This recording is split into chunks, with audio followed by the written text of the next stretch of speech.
on the coach. It's going to take us to the Kennedy Space Centre. It is Tuesday, the 25th. This is our driver for the day.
Wow, look at that.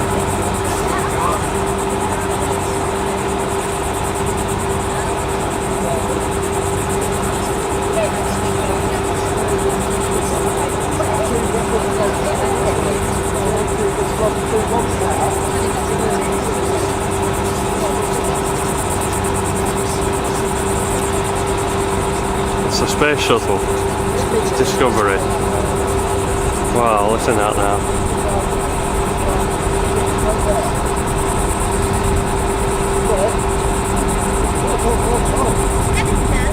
Listen to that. Wow.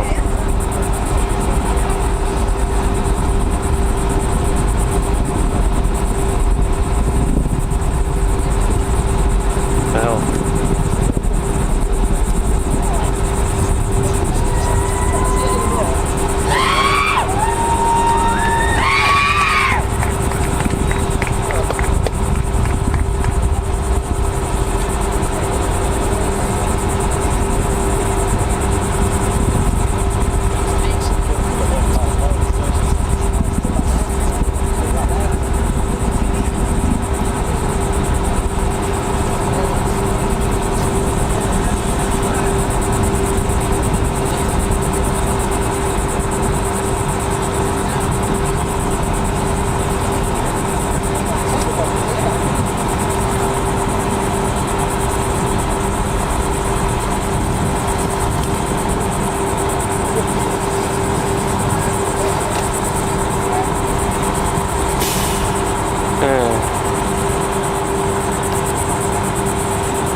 Oh, see that noise?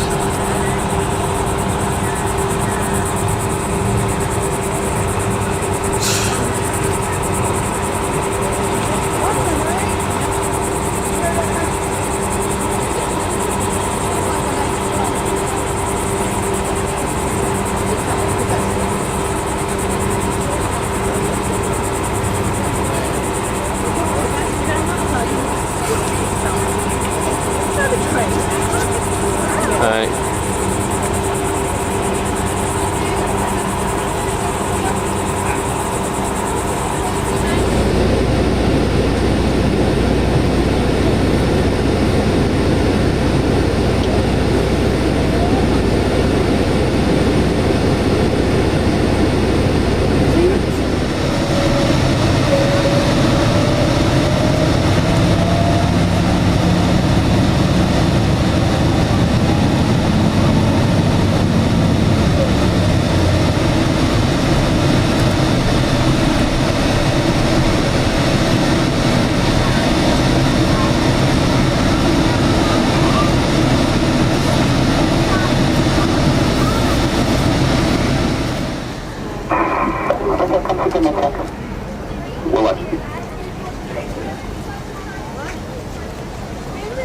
Oh, the simulator.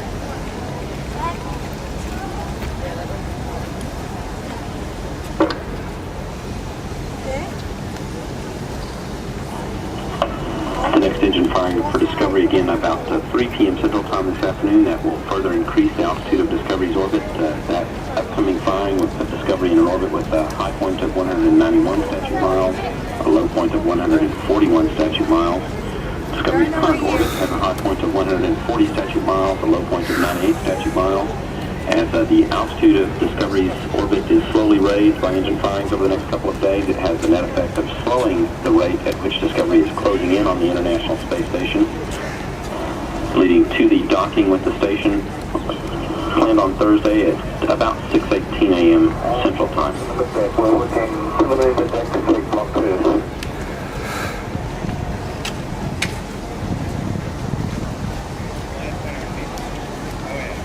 Thursday.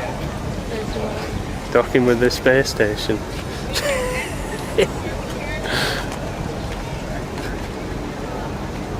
Where's it going? Space station.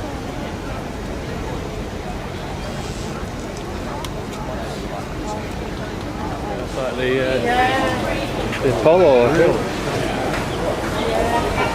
Yeah, I remember that. Are we going the right way? Yeah, it must be.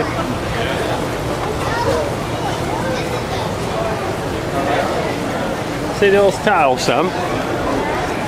These are special tiles that stop it from burning up when it enters the Earth's atmosphere. Right, those tiles get absolutely red hot. I mean, really white hot. And if it weren't for those tiles, it will disintegrate as it entered the Earth's atmosphere. It's going that quick.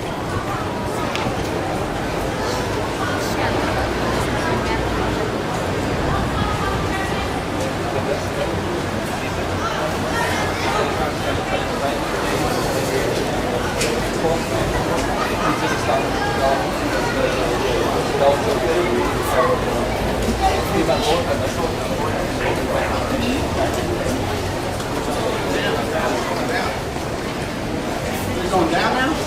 Going to the buses?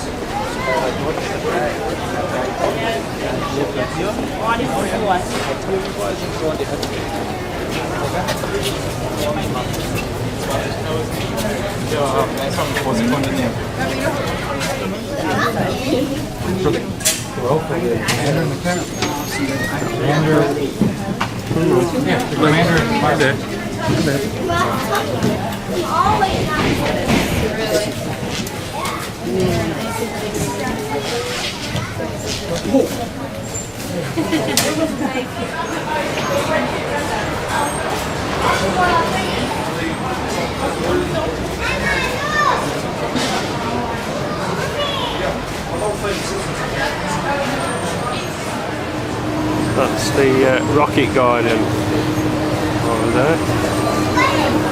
Plenty of old hardware on display there.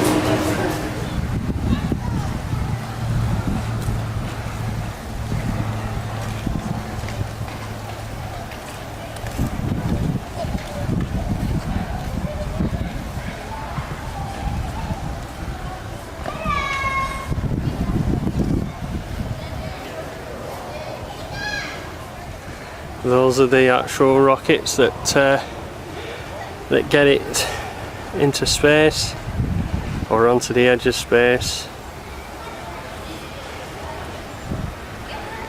As you can see, quite big.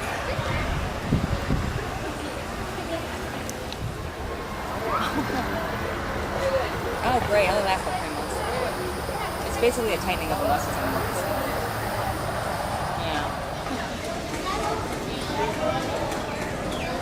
This is underneath the space shuttle.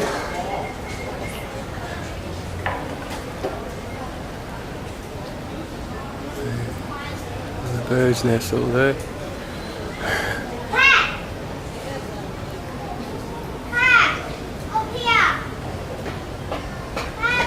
Front wheel.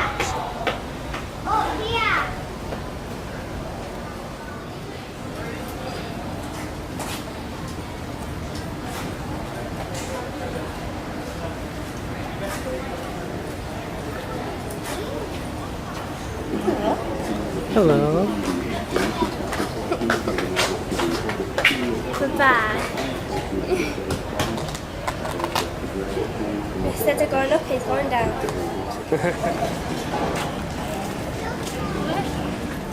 Fine, thank you. Hello, are you all there? All right. So how many saw the shuttle go off? How many were out at the river? I was out at the river. Who was over in Titusville? Anybody? Somebody? Were we in? What part of the river? By Miracle City Mall or Searstown Mall? No? Okay. Well, my name is Randy. I'll be your tour guide, taking you out to the Apollo Saturn V Center. Now, Lynn, the only thing I ask of everyone on the bus is to please remain seated while the bus is moving, folks. It is for your safety. His bus broke down. All right, folks, trip out to the Saturn V Center. It'll only take about 15 to 20 minutes. And I got a lot to go over, talk to you about the shuttle program and what we're doing. The shuttle astronauts are now traveling around the Earth at 17,500 miles an hour. That's way down there, isn't it? Now, that building was built back in the 1960s for the Apollo program. The big rocket you're going to see today, the Apollo Saturn V rocket.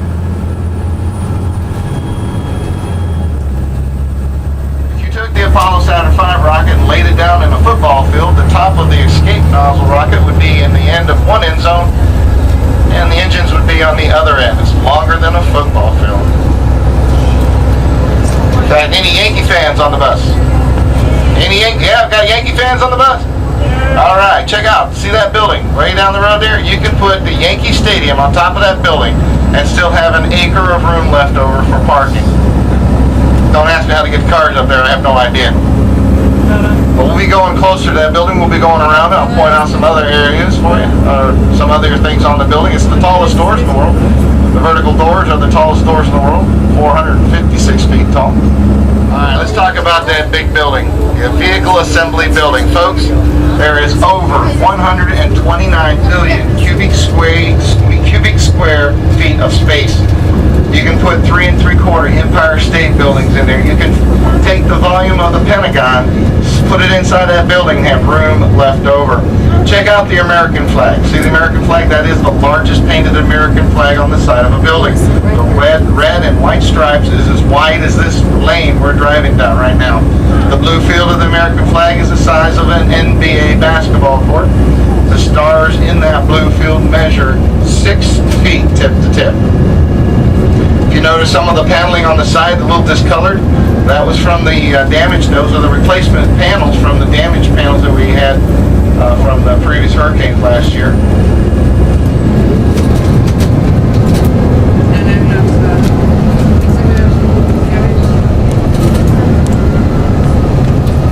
You're going to see this side vertical doors is bay 2 and bay 4. There's 4 bays in the vehicle assembly building.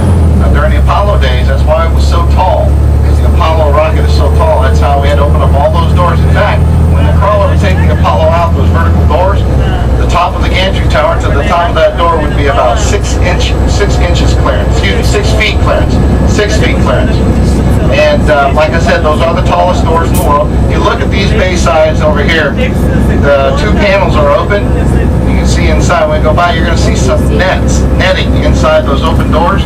Those are because those big black vultures we have flying around here, if we didn't have nets to keep the birds out, they would actually fly in that building, build nests, and play havoc with the toy employees below. Now you can see the crane, it's on the other side, attached to the other side. The crane is bringing up material and equipment to repair the roof damage from the hurricanes from last year. And coming up next to the front, you see 3 identical tan high bays with the gray rings on top. Orbital processing facilities. Right after an orbiter lands, we tow the orbiter straight into one of those facilities. That's where technicians can reach every part of the orbiter to get them ready for their next mission. Sir, you need to sit down. Sit down. Stay sitting. I want you to go through the windshield. Okay. Hey, get a better view of those tall vertical doors, 456 feet tall. Like I said, according to Guinness Book of World Records, those are the tallest doors in the world. There are 7 vertical panels that all go up into the top. The bottom bottom 4 doors open left to right and right to left. Like I said, during the Apollo days, we'd have to have all those doors open. Now for the shuttle, to get the shuttle out, we only have to open the bottom 3 panels to get the shuttle out.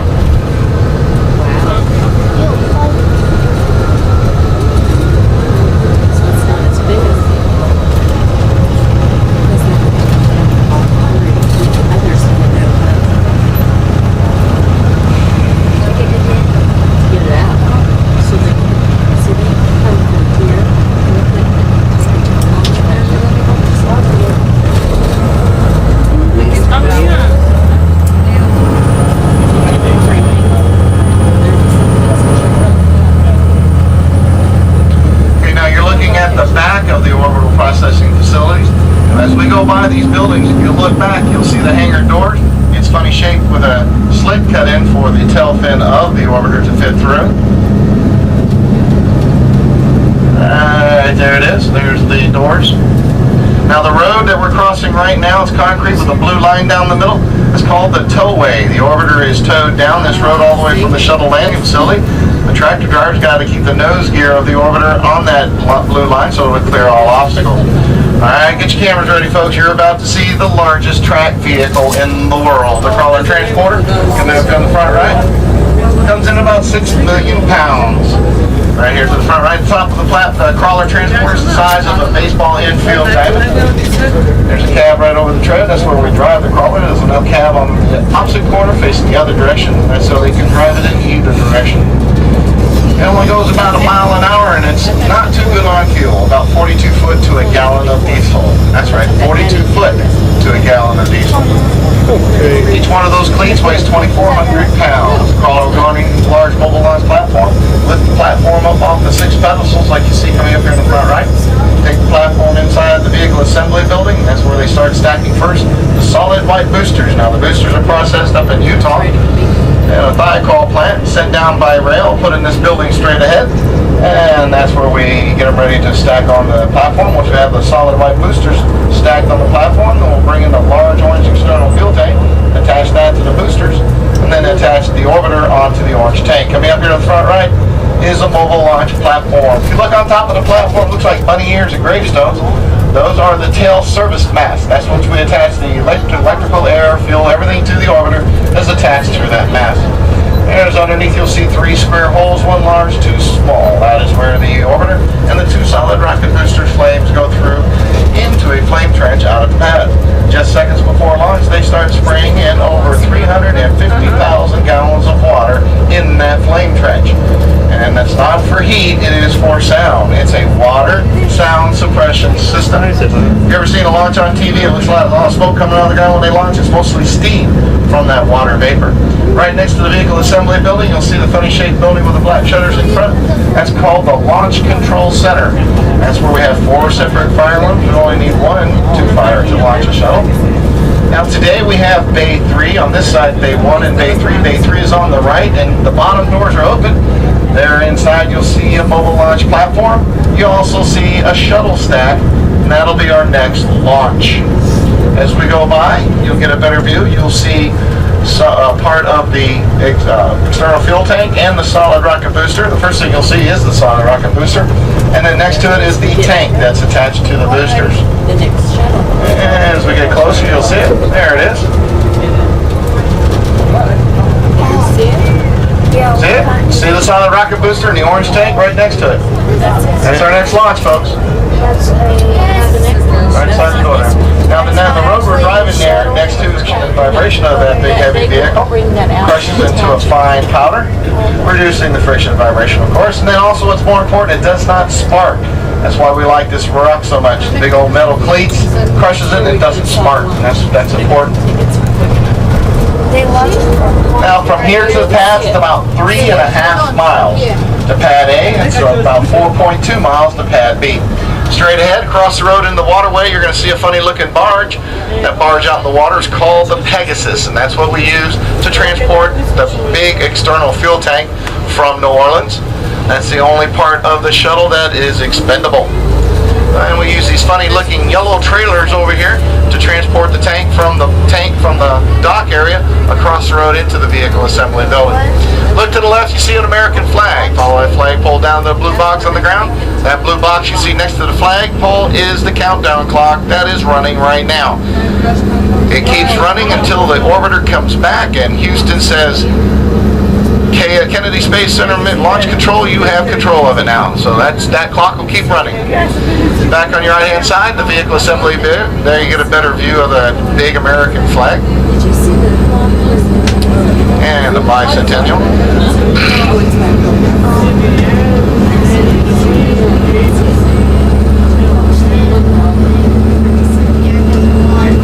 The bicentennial, or excuse me, the NASA logo was painted up there for the 40th anniversary of NASA. There's 40 stars in there. The blue ball of the NASA logo represents the Earth. The red wing is the aeronautics, and the white round circle looks like an orbit, something orbiting. That is the space part of the logo.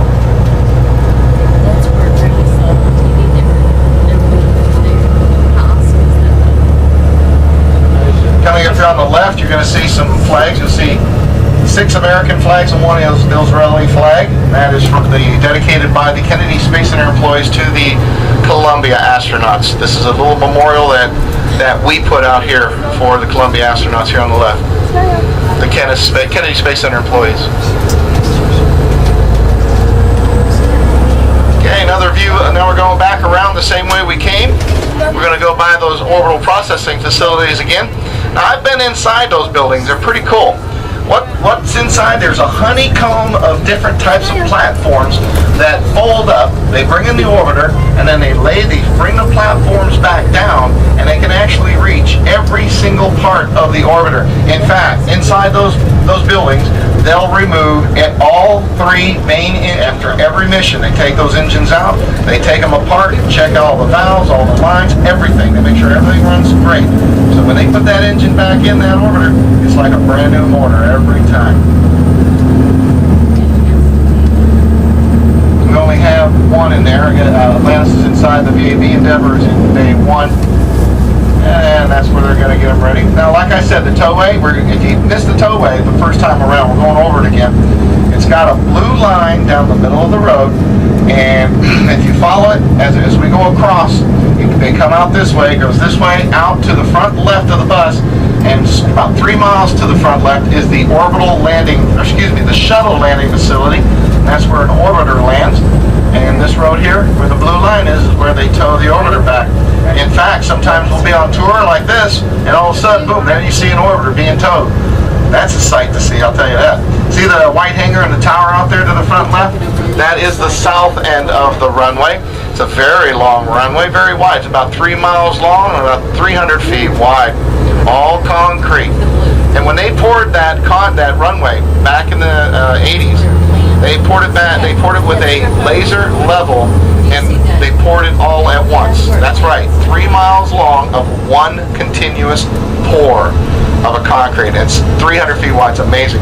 That's the towway. See the blue line? It goes all the way out to the shuttle landing facility. Now the orbiter's going around the Earth at 17,500 miles an hour. Now when we want to land, I've had people ask, well, do we always land here? Well, we want to land here. Sometimes we have to land in California. It costs us $1 million to put that orbiter on top of that big old 747 and piggyback it over here. So that's why we want to land here. It saves us $1 million. In fact, we'll even extend the mission up to 3 days if we have to get good landing conditions here. Well, anyway, like I said, traveling at 17,500 miles an hour, we reverse the directions of the orbiter, and they'll do what they call a de-orbit burn. And what that does, it slows the orbiter down to 17,000 miles an hour, and it slowly starts coming back to Earth.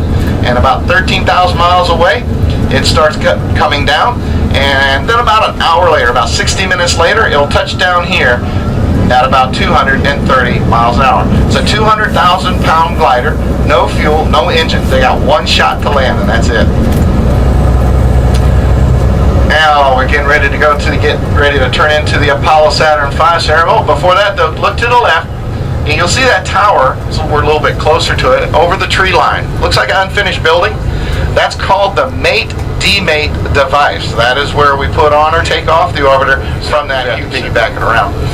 All right, folks, we're going to go back into time, back into the late 60s and early 70s. Like I said, The Apollo Saturn V rocket is the largest rocket ever built. The first thing you'll see when you get off the bus is a couple of metal doors with a countdown clock on top. When the clock reaches 0, the doors will open, you go on inside, there'll be a stand-up theater. It'll move you about 8 minutes. Then you'll go into a firing room show. In the firing room show, you'll see actual consoles, chairs, even the voices of the controllers that launched the Apollo 8 rocket. Apollo 8 was the first time we went around the moon. We didn't land on the moon, but we did go around the moon, take some pretty awesome photos. Then you'll go into the exhibit hall, see that moon rocket. Also, check out the Moon Cafe, and there's a moon rock that you can touch. That's right, you can go home and say, I actually touched a piece of the moon, right? There you go. Straight ahead, the bleachers up front, that is the VIP site. This is where the astronauts, extended families, and NASA dignitaries come to watch the launch. That's about 3.5 miles across the waterway. All right, folks, please remain seated until the bus comes to a full and complete stop and the doors open. And have a great day. Thank you.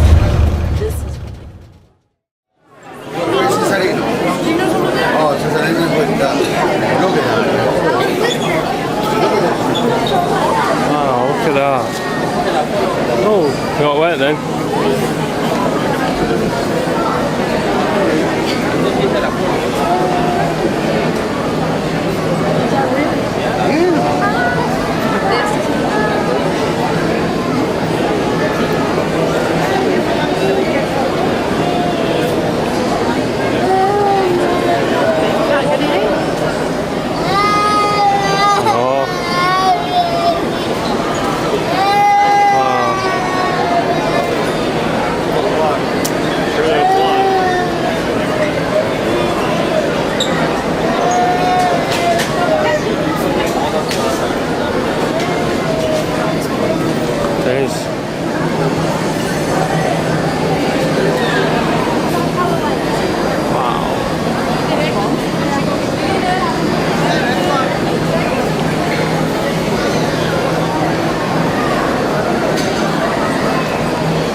Nieuwe stoffen.